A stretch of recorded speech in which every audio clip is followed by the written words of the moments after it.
Hola, ¿qué tal? Muy buenas noches. En nueva edición informativa aquí en PTV Málaga. Comenzamos como siempre con titulares hoy 17 de octubre, martes. La autopsia confirma que Álvaro Prieto murió electrocutado la misma mañana de su desaparición. La iniciativa contra el tarifazo del agua pide al alcalde la inmediata participación social de la revisión de las tarifas y documentación que justifique este incremento del 42%. 8 de cada 10 afectadas por el cáncer de mama logran superarlo y mejorar su calidad de vida gracias a los últimos avances. El Málaga se estrena en la Copa del Rey en el campo del Baracaldo a partido único. La autopsia confirma que Álvaro Prieto murió electrocutado la mañana de su desaparición y descarta cualquier agresión. El delegado del Gobierno en Andalucía, Pedro Fernández, en una entrevista en Canal Sur Radio, ha reconocido que el cuerpo pudo localizarse al moverse el tren para dejar espacio en los talleres a otro convoy para una revisión técnica.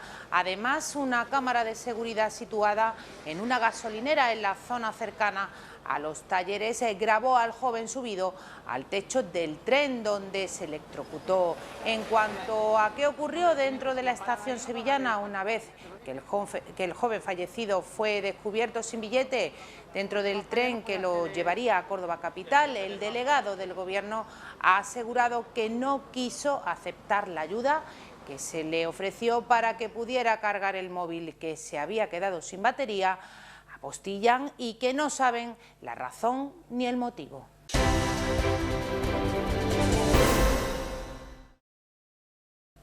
La iniciativa contra el tarifazo del agua pide al alcalde la inmediata participación social de la revisión de tarifas y documentación que justifique la subida del 42%. Exigen, además, la convocatoria del Consejo Social de la ciudad y del agua para aclarar el porqué. La iniciativa contra el tarifazo del agua de Málaga capital ha solicitado al alcalde Francisco de la Torre la inmediata participación social de la revisión de tarifas de agua, así como la constitución de la Mesa del Agua. Afirman que desde el día 13 de septiembre, un día después de anunciar la medida, solicitaron por escrito información detallada. Esta actitud absolutamente antidemocrática del equipo de gobierno con el alcalde a la cabeza es lo que venimos hoy a reprochar. No puede ser, estamos hablando de un suministro domiciliario de agua, un suministro básico, cuyas competencias son estrictamente municipales. Se hizo al amparo de la Ley de Transparencia, que establece el derecho a acceder a la información pública establecidos en la Constitución y el Estatuto Autonómico. Por su parte, la Federación de Vecinos Solidaridad sí ha mantenido una reunión con altos cargos de masa, pero sin documentos oficiales, solo palabras. Afirman que están siendo ninguneados ante esta actitud antidemocrática. Ya han comenzado la recogida de firmas y no descartan movilizaciones, aunque ahora toca negociar. La primera muestra de gobernabilidad es subir el agua un 42%. Y ahora que caiga donde caiga. Yo he tirado la piedra y ahí están. Si nos callamos, si no protestamos, si no mantenemos una línea fuerte de comunicación, de trabajo en los distritos, en los barrios, en las calles, nos van a subir 42 por hora. Y cuidado, que puede ser que sea un poco más. Si sigue este silencio absoluto, sin contestarnos, sin respuesta por parte del equipo de gobierno, no solo no descartamos ningún tipo de movilización, sino que la vamos a llevar a cabo. Lo que pasa es que ahora mismo entendemos que es el periodo del diálogo, que es el periodo de recibir y de dar información a los ciudadanos malagueños. Por su parte, Comisiones Obreras recuerda al Ayuntamiento que la ciudad es muy cara y da de lado a los vulnerables. Consideran que la vuelta a la mayoría absoluta de la Torre no debe traducirse en subida de impuestos de forma lineal, en lugar de progresiva. Tiene una mayoría absoluta y lo primero que anuncia es una subida de impuestos lineal que afecta a todos por igual. Hay otro tipo de impuestos que son progresivos, que afectan de otra forma y que no son impuestos que pequen o que hagan más presión social a las familias más vulnerables. ¿Por qué no se ha puesto aún todavía una tasa de turismo por pernoctación en esta ciudad? Los colectivos sociales piden que se constituya la Mesa del Agua para solucionar esta situación, como se hizo en el año 2014. PSOE y Con Málaga han acompañado a la plataforma para criticar la falta de transparencia y subida de impuestos que intenta implantar la mayoría absoluta de Francisco de la Torre. Piden al alcalde que escuche a sus ciudadanos y devuelva a EMASA los 75 millones de euros que sacó de sus cuentas en 2019. Que deje de levitar y que baje a la tierra.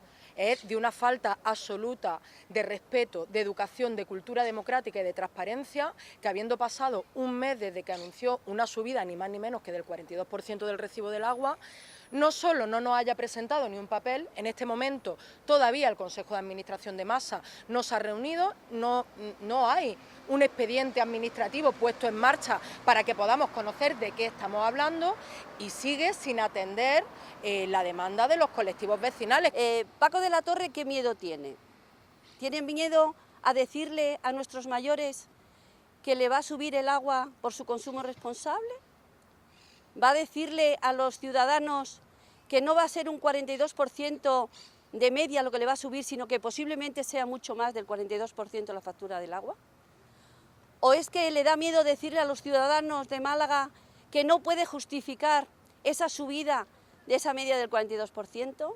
El PSOE recuerda a Francisco de la Torre que la subida del 42% o más que tiene prevista sobre la tarifa del agua es injustificada, ya que sus cuentas presentan escaso déficit, una cantidad que se solucionaría si devuelve los 75 millones de euros que desvió de las cuentas de EMASA en el año 2019 para cuadrar el presupuesto municipal. Exigen que se vuelvan a transferir a la empresa municipal capital suficiente para emprender las obras necesarias. Y seguimos hablándole de agua, pero ahora en otro tema, porque EMASA renovará más de 1 kilómetro de tuberías en Alameda de Capuchinos para evitar fugas de agua. El ayuntamiento afirma que la obra se llevará a cabo sin levantar zanjas en la superficie. La empresa municipal de aguas ha sacado a concurso la renovación de 2 tramos de las tuberías principales de abastecimiento en la Alameda Capuchinos. La actuación, licitada por un presupuesto máximo de 653.400 euros, supondrá la rehabilitación de 1,2 kilómetros de canalizaciones de fibrocemento que con más de 40 años de antigüedad registran numerosas fugas debido al asentamiento del terreno o al mal estado de las uniones entre los diferentes tubos. La red discurre por viales urbanos de alta densidad de tráfico, así que se ha optado por la rehabilitación de las tuberías por el interior, sin necesidad de abrir zanjas en la calle. Este novedoso sistema ya lo ha aplicado EMASA en algunas obras de saneamiento. La estructura de la nueva tubería estará constituida por 3 capas. Las capas interior y exterior serán de polietileno, mientras la capa intermedia será una malla tejida de Kevlar, que dotarán a la nueva tubería de una gran resistencia a la presión interior al no tener juntas, mientras la antigua resistirá las cargas del terreno. De esta forma, la duración de esta actuación se ha estimado en un máximo de 5 semanas, aunque las 3 primeras serán para fabricar y transportar la tubería flexible o manga. Las empresas interesadas tienen hasta el 31 de octubre para presentar sus ofertas.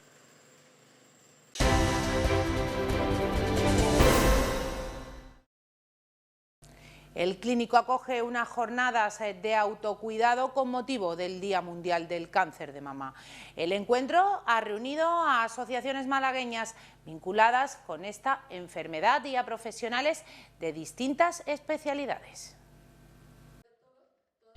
En este sentido, pacientes, familiares, cuidadores y responsables de asociaciones han participado en esta reunión junto al equipo multidisciplinar de profesionales de las distintas áreas implicadas en el proceso de este tipo de cáncer, como son oncología médica y radioterapia, diagnóstico por imagen, cirugía general, medicina nuclear y anatomía patológica. Desde la Junta de Andalucía se han invertido más de 40 millones de euros en mamógrafos y aparatos que ayuden a la detección precoz, aunque para Carlos Bautista lo más importante es el autocuidado. El autocuidado no es solamente una vez que alguien se ha operado de cáncer de mama, pues vigilarse la herida, vigilarse si se le inflama, si tiene algún problema de retención de líquido, etcétera, etcétera. El autocuidado también es un autocuidado mental, es decir, trabajar con los psicólogos, trabajar con la familia. La cuarta jornada Misión Autocuidado se ha estructurado en 2 mesas redondas. La primera de ellas ha sido una mesa de diálogo y la segunda se ha centrado en la atención emocional del paciente y su entorno. Y hoy contamos con una mesa multidisciplinar médica donde el objetivo ha sido un poco dar ese recorrido que hace el paciente diagnosticado de cáncer de mama por todos los servicios, ¿no? Para dar también el mensaje de que al final se hace un trabajo cooperativo entre todos los profesionales, ¿no? Y que podamos entender desde fuera qué significa un comité, ¿no? Cómo es ese proceso por el que pasa. Las asociaciones han llegado a ser un punto de apoyo muy importante para hombres y mujeres que sufren algún tipo de cáncer y que en algún momento del proceso se encuentran perdidos.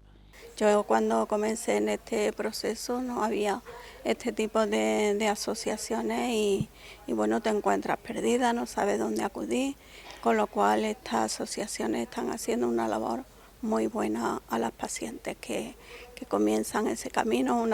Muchas de ellas se quedan con nosotros en el tiempo, otras cuando ya pasan el proceso se van retirando porque se incorporan a su vida normal. En 2022, unas 6.000 mujeres fueron diagnosticadas con esta enfermedad en Andalucía y 8 de cada 10 lograron superarlo y mejorar su calidad de vida gracias a los últimos avances en los tratamientos oncológicos. Y el PSOE denuncia el retraso en el programa de detección precoz de cáncer de mama en Málaga. Los socialistas denuncian que varios mamógrafos llevan meses sin funcionar, una situación que está afectando a más de 36.000 mujeres. El Partido Socialista ha denunciado el retraso en el programa de detección precoz de cáncer de mama en Málaga. Los socialistas han señalado que el mamógrafo de Puerta Blanca está roto desde el mes de mayo y el del Centro de Salud de La Roca no se está usando, por lo que se están anulando las citas. Dani Pérez acusa a la Junta de intentar dejar morir a la sanidad pública y con él la detección precoz del cáncer de mama, con el que se detectan anualmente 800 casos en Málaga. Queremos hacer un llamamiento a la Junta de Andalucía y a Juanma Moreno Bonilla para que de una vez por todas se ponga en funcionamiento el sistema de detección precoz del cáncer de mama. Que se compre el mamógrafo si está roto, que se pongan los técnicos necesarios para que se puedan dar las citas necesarias. Estamos hablando de una población diana desde los 37 años hasta los 71 años. En la comunidad autónoma andaluza se detectan alrededor de 4.900 nuevos casos de cáncer de mama, el tumor más frecuente en las mujeres andaluzas y malagueñas, y el programa de detección precoz de este tipo de cáncer lleva funcionando más de 28 años. Carlos Bautista, por su parte, señala que la realidad no tiene nada que ver con lo que denuncian los socialistas y les recuerda que lo que llevan en la Junta los populares se han invertido más de 40 millones de euros en logística que ayude a la detección precoz del cáncer de mama, a la vez que señala que los mamógrafos se pueden romper y que las pacientes son derivados o derivadas a otros centros de inmediato para sus revisiones. Renovación de equipos, como se están renovando estos 4 años, los socialistas no lo hubieran hecho en su vida, porque no lo hicieron en 40 años, ¿no? Acabo de decir, 40 millones en tecnología. En 4 años, que eso ellos no lo hicieron en 40, ¿no? Eso es la realidad. Y equipos, indudablemente, todos los días se estropean equipos, se renuevan o se estropean y hay que esperar a que se arreglen. Y eso no quiere decir nada. Las personas que tengan cita en un sitio donde un equipo se ha estropeado, pues se derivan a otro.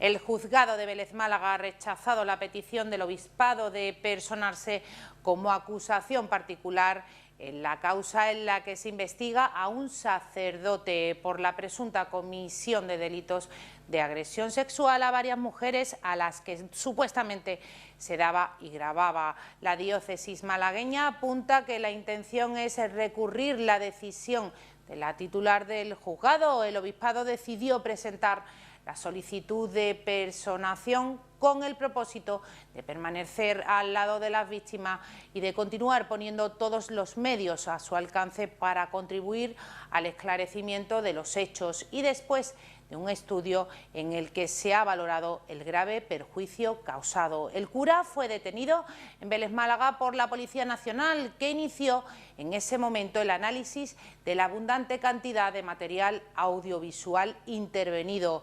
Inicialmente se identificó a 5 víctimas, pero los investigadores no descartan la aparición de más en Melilla, Málaga o Córdoba, lugares en los que el arrestado residió. Y Teodomiro López anuncia de manera oficial su intención de optar a ser candidato a rector de la Universidad de Málaga tras su reciente renuncia como vicerrector de la UMA.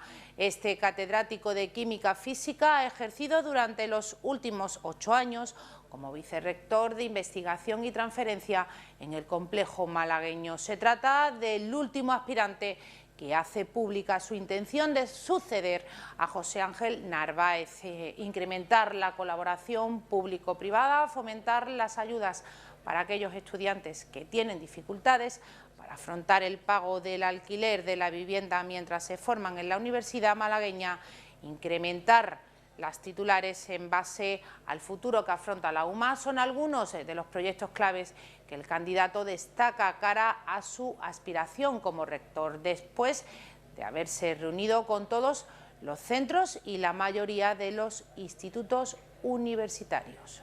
Nosotros todos somos firmes creyentes en la universidad pública y en una universidad pública generalista, heterogénea en el mejor sentido de la palabra heterogénea. En la Universidad de Málaga, como en las grandes universidades europeas, cabemos todos y todos de alguna manera debemos formar parte y debemos estar ilusionados por ser de la Universidad de Málaga y por ser referente de universidad pública y de universidad, repito, generalista.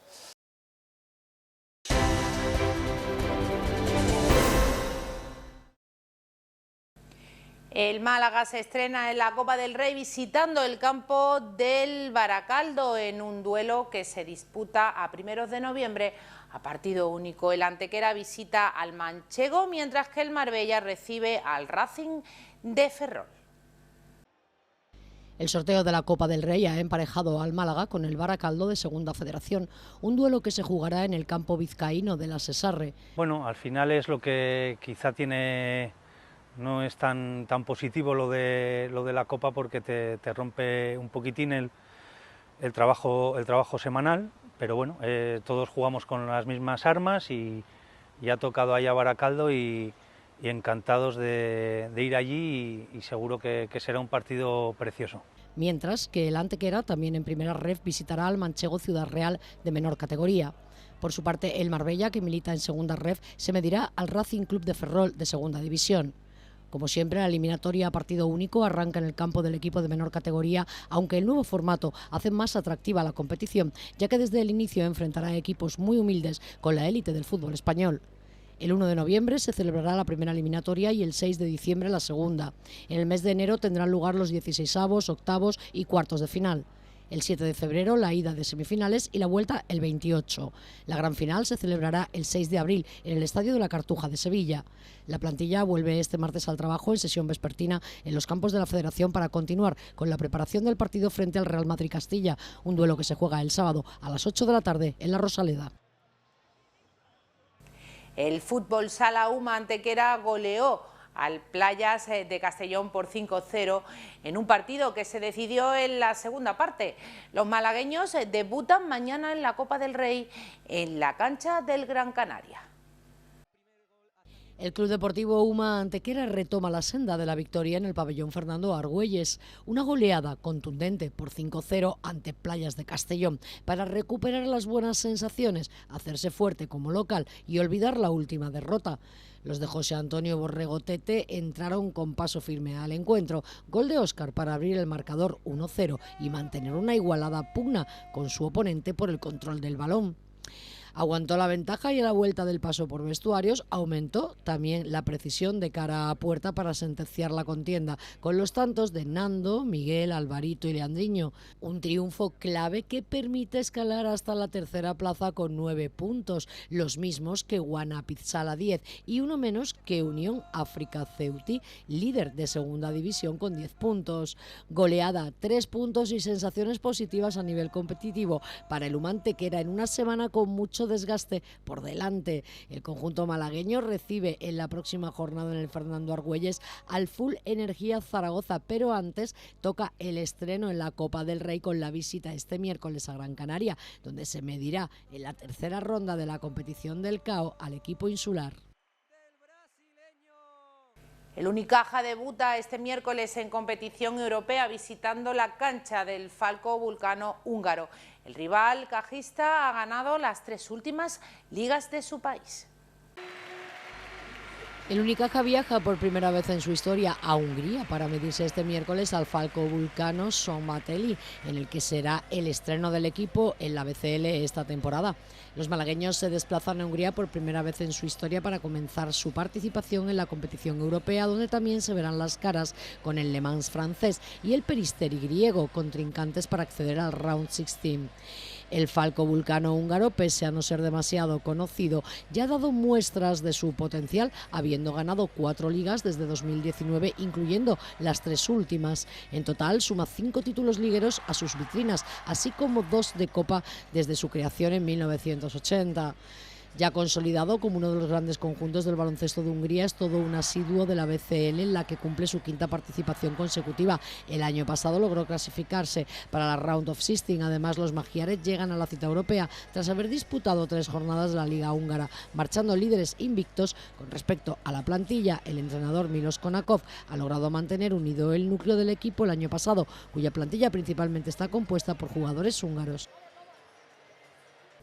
Ivonne Navarro ha confirmado que el canadiense Melvin Ejim es el descarte para el debut frente al Falco húngaro. En su lugar entrará Mario Sainz-Superi. El técnico cajista asegura que afrontan el primer partido de la BCL con ilusión.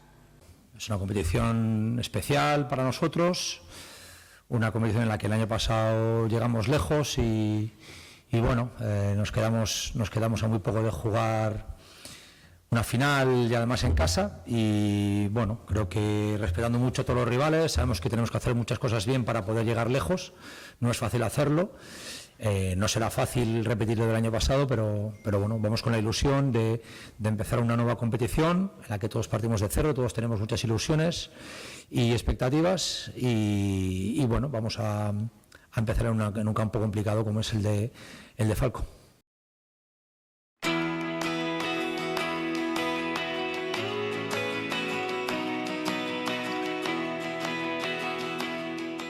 Mañana tendremos cielos nubosos o cubiertos sin descartar precipitaciones débiles en las sierras y a primeras horas en el litoral occidental, disminuyendo a poco nuboso por la tarde en el litoral. Los vientos serán de poniente con rachas fuertes en el interior y litoral occidental.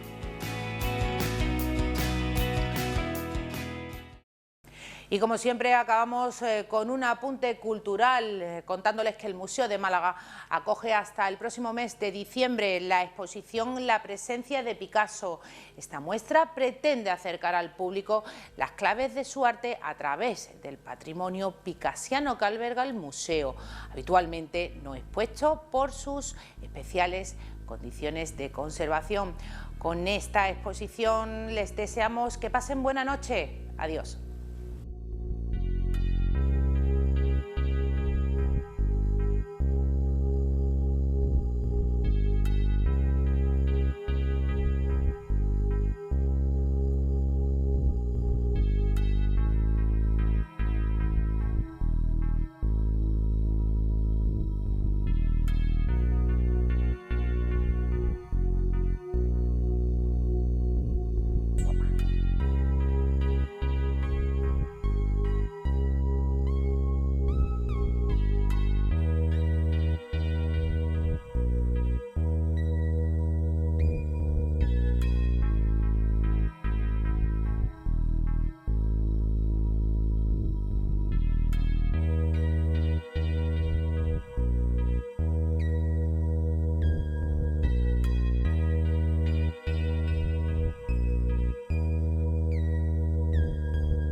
Un lugar donde conocer las personas, instrumentos e ideas que han jugado un papel en la tarea de enseñar y aprender. Con exposiciones permanentes y muestras también temporales, el Museo Andaluz de la Educación desarrolla iniciativas que fomentan la recuperación, aprendizaje y conocimiento de la enseñanza a lo largo de la historia. Un entrañable, ameno y didáctico viaje a la escuela del pasado. Museo Andaluz de la Educación, en Alhaurín de la Torre.